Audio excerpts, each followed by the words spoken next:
In 1984, in the small, tight-knit town of Brewster, Kansas, a beloved elderly shopkeeper, Mrs. Elsie Parker, was found murdered in the back of her general store. The town was shrouded in fear and outrage. The police had little to go on. No murder weapon, no clear motive, and no witnesses. Except, it seemed, for a 16-year-old boy named Leo. Leo was a quiet, artistic kid who worked part-time stocking shelves for Mrs. Parker. He was also the last person known to have seen her alive.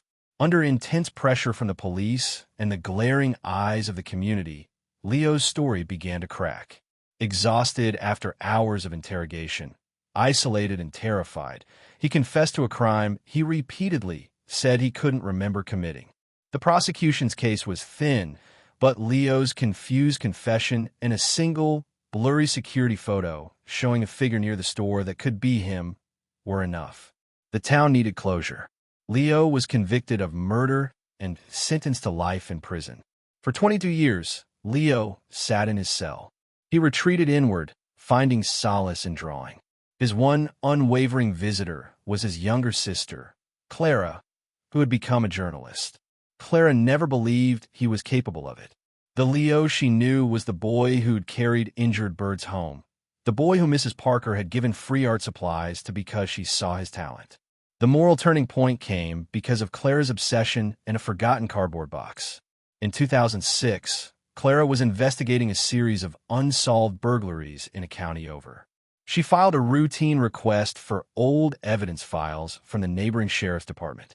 When she went to collect them, an elderly clerk cleaning out the basement mistakenly handed her a box labeled Brewster, Parker Case, Miscellaneous. Inside, Clara found the original, high-quality prints from the store's security camera, not the grainy copies blown up for the trial. And there, in the corner of a frame, clear as day, was a face. It was not features, but the hardened, distinct face of a man in his 30s with a jagged scar down his cheek. A drifter who had been questioned and released for lack of evidence. The photo had been in a box, but it had never been shown to the defense. The moral crisis now spread beyond Leo's cell. It landed on the desk of the current district attorney, a woman named Sarah Chun.